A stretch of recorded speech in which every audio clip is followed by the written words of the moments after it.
Est-ce que tu t'es déjà retrouvé dans une conversation en français et tu sens que la conversation s'essouffle et tu ne sais pas comment relancer la conversation? Eh bien aujourd'hui, je vais te donner des astuces, je vais te donner des phrases qui vont te permettre de relancer la conversation ou bien tout simplement des phrases que l'on dit souvent dans les conversations en français pour te permettre d'améliorer ta façon de converser en français.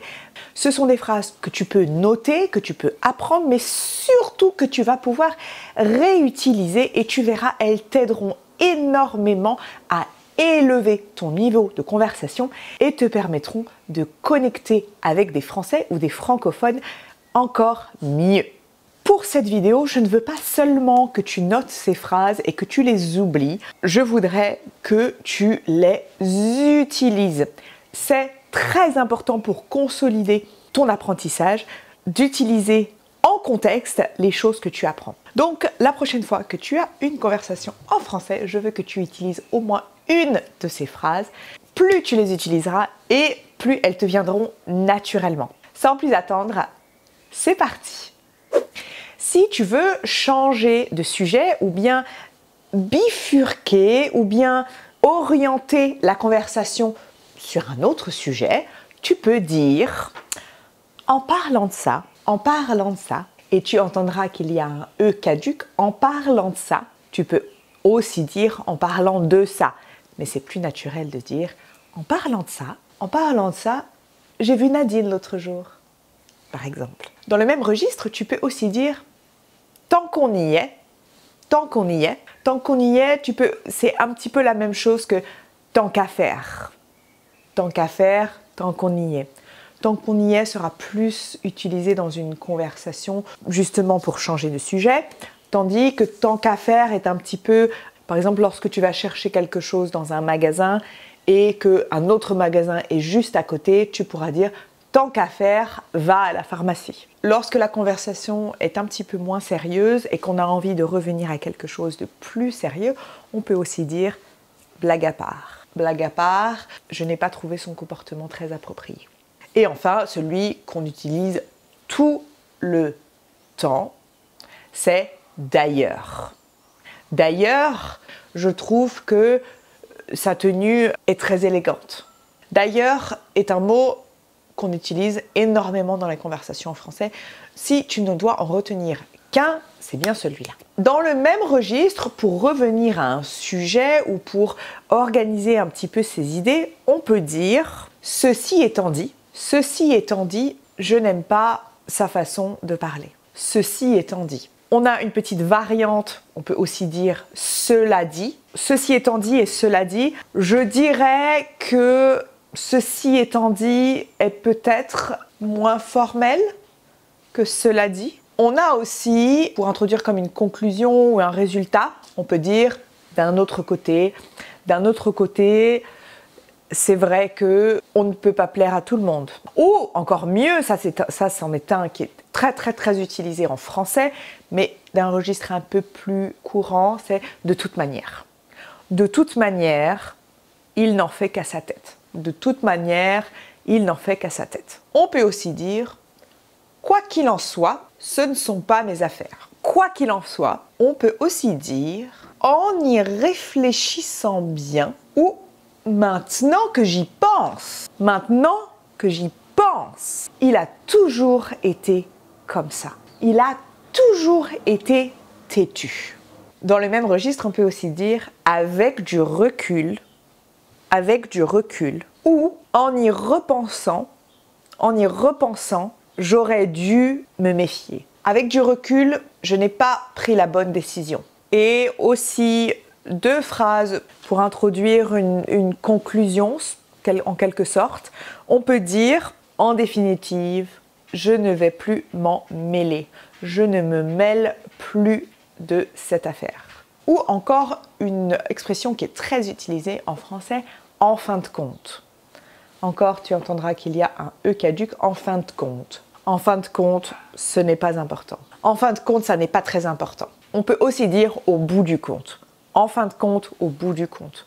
Au bout du compte, ça n'est pas très important. Pour exprimer une opinion ou introduire une observation, on peut dire on dirait que tu n'es pas de très bonne humeur. On dirait que tu n'es pas de très bonne humeur. On dirait que tu n'es pas de très bonne humeur. À ce qui paraît, encore, regarde les E caducs, à ce qui paraît, ils se sont mariés la semaine dernière. À ce qui paraît, elle a un amant. C'est logique, c'est logique. C'est totalement logique, c'est très logique, c'est logique. C'est logique. C'est logique, encore une fois, c'est une expression qu'on utilise énormément. On peut aussi dire, tu as remarqué qu'elle a changé de coupe de cheveux? Tu as remarqué qu'elle a changé de coupe de cheveux? Oh, tu m'étonnes. Alors, tu m'étonnes, c'est probablement l'expression que je dis le plus souvent moi-même.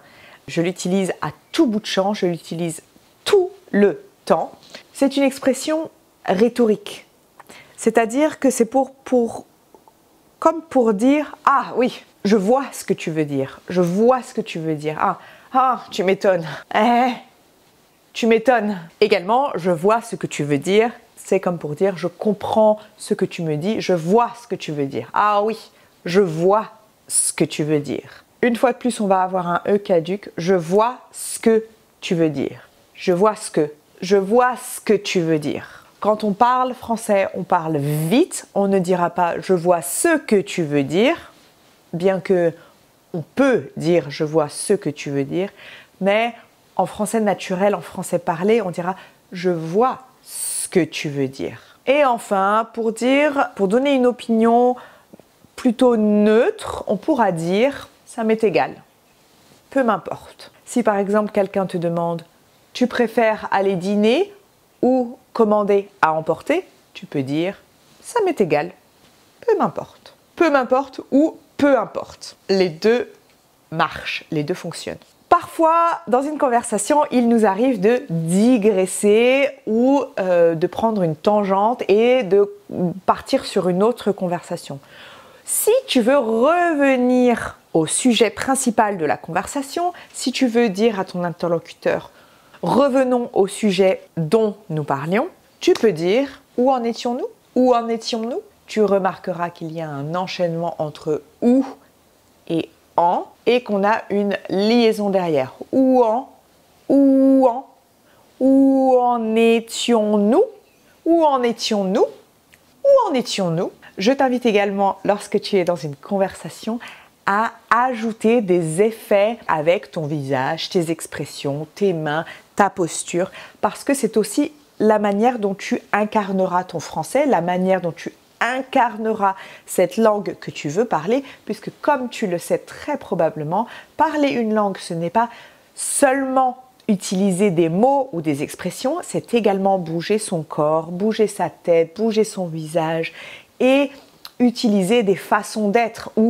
C'est pour ça qu'on dit incarner. Et d'ailleurs, si tu connais un peu ma chaîne, tu sais que je suis une grande fan de ce concept, c'est-à-dire incarner la langue, s'approprier l'identité française, trouver sa voix française et être français. Ce n'est pas seulement parler français, c'est être, incarner. Donc, je t'invite, lorsque tu poses une question, par exemple, ou que tu as une conversation, tout simplement, tu peux utiliser des effets de voix ou de ton visage et dire, par exemple, « Où en étions-nous » Alors, peut-être qu'au début, ça va te paraître bizarre, mais je te donne un petit conseil que j'ai toujours utilisé moi-même pour parler anglais, c'est que d'abord, tu dois ou le faire devant ton miroir. En général, le miroir, c'est bien, mais tu peux le faire sans miroir si tu n'aimes pas forcément te regarder dans le miroir, ce que je peux comprendre. Tu peux le faire, par exemple, lorsque tu conduis ou bien lorsque tu fais ton ménage ou peu importe ce que tu fais. Tu peux utiliser des petites phrases comme ça et vraiment essayer de prétendre que tu fais comme un acteur, vraiment comme un acteur et dire « Où en étions-nous ? Où en étions-nous » Et tu peux utiliser, plus tu vas avoir un éventail d'expressions de ton visage et de ton corps, plus tu vas avoir un éventail large et plus ce sera facile pour toi d'incarner cette nouvelle personne qui est en réalité juste l'enrichissement, la croissance, l'expansion de ton identité en français. Je m'égare. Où en étais-je? Où en étions-nous? Tu peux également aussi dire qu'est-ce qu'on disait? Qu'est-ce qu'on disait? Ou encore justement, j'allais te dire. Justement, j'allais te dire. Il y a aussi une phrase qui est très utile, c'est de dire à un moment donné. À un moment donné, ou bien un petit peu pareil, dans le même ordre d'idées, on a aussi à tout moment. À tout moment. Si tu as interrompu ton interlocuteur, tu peux très simplement dire « Pardon, je t'ai coupé ». Ou bien si tu veux justement intervenir dans la conversation, tu peux dire « Pardon si je te coupe ». Pardon si je te coupe. Oui, en effet, quand on interrompt quelqu'un, on dit « Je te coupe ». Je te coupe. Oui. Pardon si je te coupe. Pardon, je t'ai coupé. De la même manière, si quelqu'un veut dire quelque chose et tu veux dire quelque chose en même temps, tu peux dire ah, vas-y, vas-y, vas-y, vas-y, vas-y, vas-y, pour lui donner la parole. Ou pardon, vas-y, pardon, vas-y.